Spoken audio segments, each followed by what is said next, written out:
वंदे मातरम।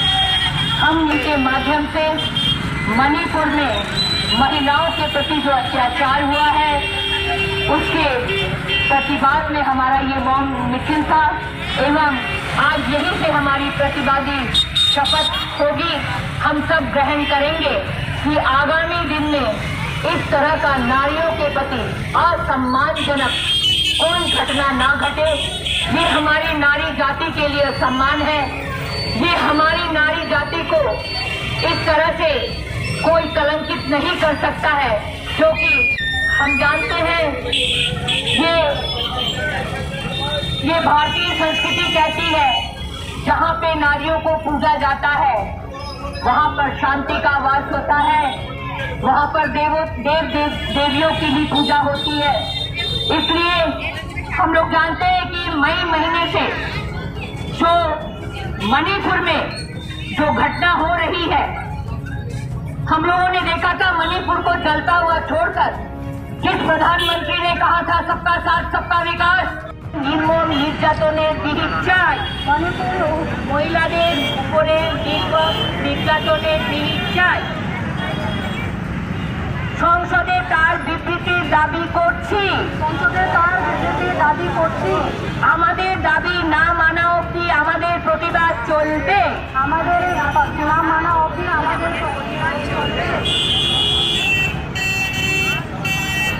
মেয়েদের আছে হিম্মত,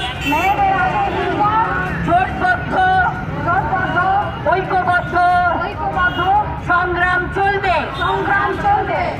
এই আমাদের শপথ, এই আমাদের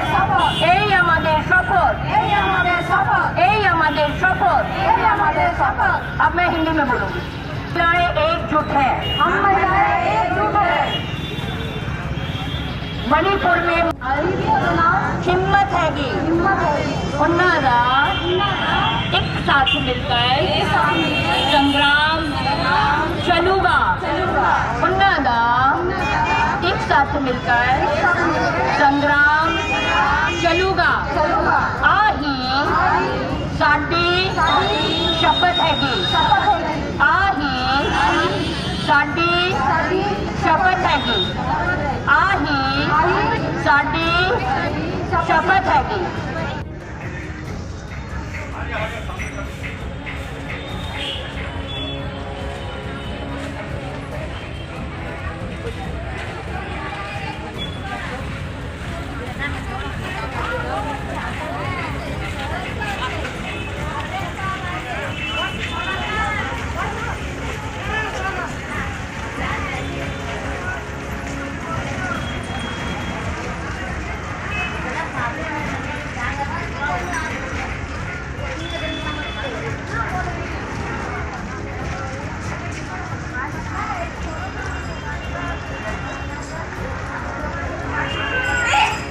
रानीगंज ब्लॉक महिला तृणमूल कांग्रेस के तरफ से मौन मिছিল निकाले हैं। जो मणिपुर में जो महिला के साथ जिस तरह का शर्मनाक घटना हो उसके विरोध में आज हम लोगों ने रानीगंज ब्लॉक महिला तृणमूल के तरफ से प्रतिवाद मिছিল निकाला। देखिए, हम लोगों से यही बोलना चाहेंगे कि जिस तरह से मणिपुर में जो एक महिला के साथ जो अत्याचार हुआ ऐसा नहीं होना चाहिए। इसलिए आज उसके विरोध में आज हम लोगों ने एकजुट होकर उसका विरोध किया और जब तक ऐसी इस घटना का कोई निष्कर्ष नहीं निकलता तब तक हम लोग इसका प्रतिवाद करते रहे। हाँ, मणिपुर में महिलाएं सुरक्षित नहीं है, क्योंकि सुरक्षित होती तो ऐसा शर्मनाक घटना नहीं होता। मेरा नाम नेहा साहू, रानीगंज महिला ब्लॉक प्रेसिडेंट, 88 नंबर वार्ड की काउंसिलर। मई के महीने से मणिपुर जल रहा है, लेकिन वहाँ के मुख्यमंत्री बोल लीजिए, प्रधानमंत्री जो भारतवर्ष के एकदम मसनद पे बैठे हुए हैं, गृह मंत्री बोल लीजिए, किसी ने भी एक आवाज़ नहीं उठाई। सब अभी बेबाक हैं। जहाँ महिलाओं पे इतना अत्याचार है, इतने लोगों की हत्याएं हुई हैं, इतने घरों को जला दिया गया है, किसी के बारे में कोई बातचीत नहीं करना, मसले को ना सुलझाने कमिटी, बात बात में पश्चिम जरा सा कोई छीके, जरा सा कोई खासे, भेज देते हैं पश्चिम बंगाल में फैक्ट फाइंडिंग कमेटी को। लेकिन कहाँ की फैक्ट फाइंडिंग कमेटी? कहाँ महिलाएं जल रही हैं, महिलाओं पर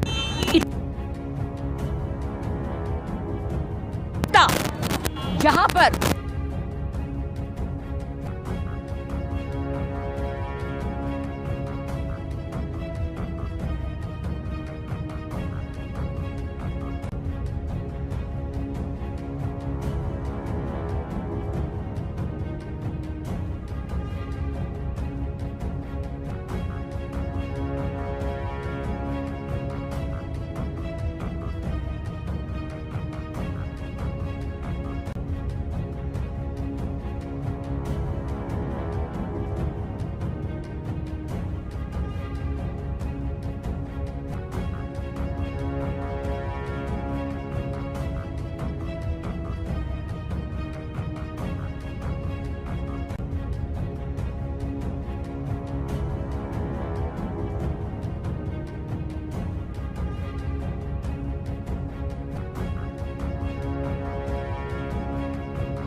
बात है 2016 से लेकर 2019 तक जिस पश्चिम बंगाल को 100 दिन के काम के लिए पुरस्कृत किया गया, उस पश्चिम बंगाल में 100 दिन का पैसा बंद कर दिया गया।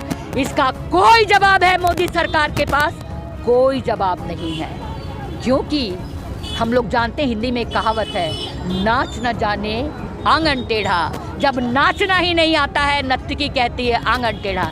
जब देख रहे हैं पश्चिम बंगाल की आवाम हमें वोट नहीं दे रही है, हमारे ऊपर खुश नहीं है, तो क्या किए कि उन्होंने योजनाओं को बंद कर दिया, रास्ते का पैसा बंद कर दिया। लेकिन जिसमें काम करने की मंशा है, उनका काम रुकता नहीं है। इसलिए पॉथोश्री के माध्यम से बहुत सारे रास्ताओं का इनॉग्रेशन किया पंचायत इलेक्शन के पहले, और एकदम ये कहती हूँ लोगों का आशीर्वाद है। हमारे जो साधारण संपादक है, वो लोग गए थे कि आवास योजना 100 दिन का पैसा क्यों बंद हुआ। उनके जो मंत्री गिरिराज सिंह जी हैं, उनसे उन लोगों से मुलाकात ही नहीं किए। मैं समझूंगी यदि काम करने की इच्छा, यदि आप में भय नहीं है, तो आप मुलाकात क्यों नहीं कर रहे हैं। पश्चिम बंगाल की आवाम का ये आंदोलन पश्चिम बंगाल को वंचित करती रहेगी, तब तक ये नहीं मानेगी। और आप लोगों ने देखा कि जो मीटिंग हुआ इंडिया, जिसमें 26 दल संगठित हुए हैं, वहीं एनडीए का दल अब छोटा होता जा रहा है। 38 था, फिर 30 लोगों का दल था, फिर 26 का था, अभी 16 लोगों का दल लेकर कर रहे हैं। लेकिन वहीं ममता दीदी ने जो दल गठन किया है इंडिया,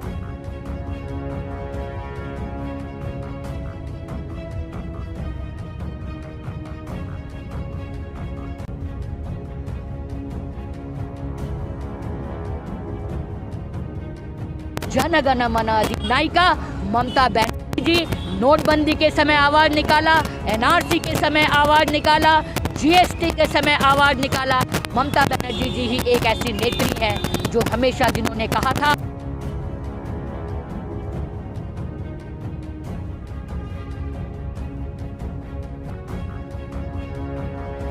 भारतवर्ष के किसी भी राज्य में दिखा लीजिए, पश्चिम बंगाल की तरह इतनी शांति कहाँ।